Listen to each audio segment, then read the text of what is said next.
एक बार गौतम बुद्ध का एक अनुयायी, जो कि सालों से गौतम बुद्ध के आश्रम में आ रहा था, वह उनके प्रवचन सुनता, आश्रम में ध्यान आदि करता और फिर चला जाता। लेकिन अचानक कुछ दिनों से उसने आश्रम में आना ही बंद कर दिया था।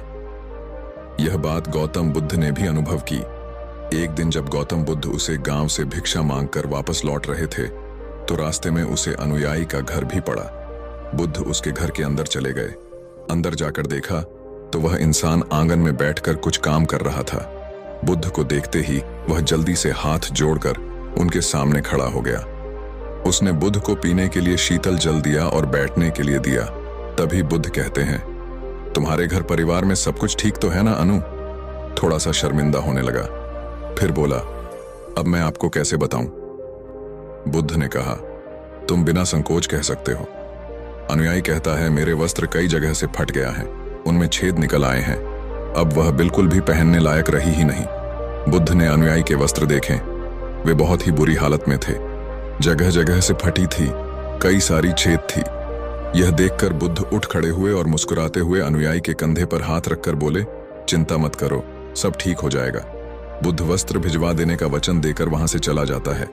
अगले दिन सुबह वह अमीर अनुयायी उस गरीब अनुयायी के परिवार के हर एक सदस्य के लिए 2-2 जोड़ी कपड़े एक पोटली में बंधवाकर अपने नौकर के हाथ भिजवा देता है, जिसे देखकर उस गरीब अनुयायी का पूरा परिवार बहुत ही खुश होता है।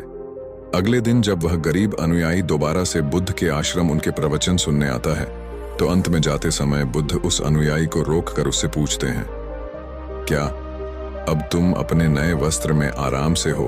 तुम्हें और कुछ तो नहीं चाहिए? वो कहता है, आपका बहुत आभारी हूं, मैं इन कपड़ों में बिल्कुल आराम से हूं और मुझे अब और कुछ नहीं चाहिए। बुद्ध ने आगे पूछा, अब जब कि तुम्हें नए वस्त्र प्राप्त हो चुके हैं, तो तुमने अपने पुराने वस्त्रों का क्या किया? अनुयायी ने कहा, हमारा परिवार अब से उन्हें बिस्तर में बीचने और ओढ़ने के काम में लाएंगे, अब हम उन्हें ओढ़ने की तरह उपयोग में लेंगे। बुद्ध ने कहा, फिर तुमने अपनी पुरानी ओढ़नी का क्या किया? अनुयायी ने कहा, वो बुद्ध, मैंने उसे अपने घर की खिड़कियों में पर्दे की तरह लगा दिया है। बुद्ध ने कहा, तो क्या तुमने अपने पुराने पर्दे फेंक दिए?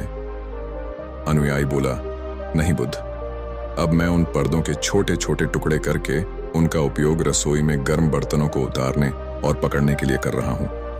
बुद्ध ने पूछा, तो फिर तुमने रसोई की पुरानी कपड़ों का क्या किया? अनुयायी ने कहा, अब मैं उनका उपयोग घर में पोंछा लगाने के लिए करूंगा। बुद्ध ने कहा, तो फिर तुम्हारे पूंछे का क्या हुआ? पुराना पूंछा इतना तरतर हो चुका था कि अब उसका कुछ भी नहीं किया जा सकता था, इसलिए मैंने उसे पंछे से एक एक धागा अलग करके दिए के लिए बाती बना ली। उन्हीं में से कुछ बाती यहां मैं आश्रम में दान कर दी हैं, जो अब आज रात से आपके कक्षा में प्रकाशित होगी। यह सुन बुद्ध अनुयायी से संतुष्ट हो गई। वे इस बात से बहुत खुश थे कि उनका शिष्य वस्तुओं को बर्बाद नहीं करता, बल्कि उनका सही से उपयोग करना जानता है। गौतम बुद्ध हमेशा अपने शिष्यों को बहुत ही कम चीजों के साथ जीवन निर्वाह करने की शिक्षा देते थे। साथ ही उनका यह भी मानना था कि यदि हमारे पास कुछ भी हमारी जरूरत से अधिक है, तो हमें उसे दूसरे जरूरतमंद लोगों को दे देना चाहिए। काश हमारे आज की जनरेशन भी बुद्ध का यह संदेश समझ पाए।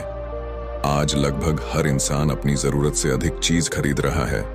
केवल लोगों की देखा देखी में और दूसरों को शो ऑफ करने के चक्कर में आजकल पुरानी चीजों को रिलीज करना तो दूर की बात है, हम लाई हुई नई चीजों को ही पूरी तरीके से उसे नहीं कर पाते। इसका एक कारण यह भी है कि आज की इस मॉडर्न दुनिया में हर रोज नई चीज इन्वेंट हो रही है, जिससे बहुत ही जल्द चीजों का फैशन खत्म हो जाता है और दूसरी नई प्रकार की वस्तु चलन में आ जाती है।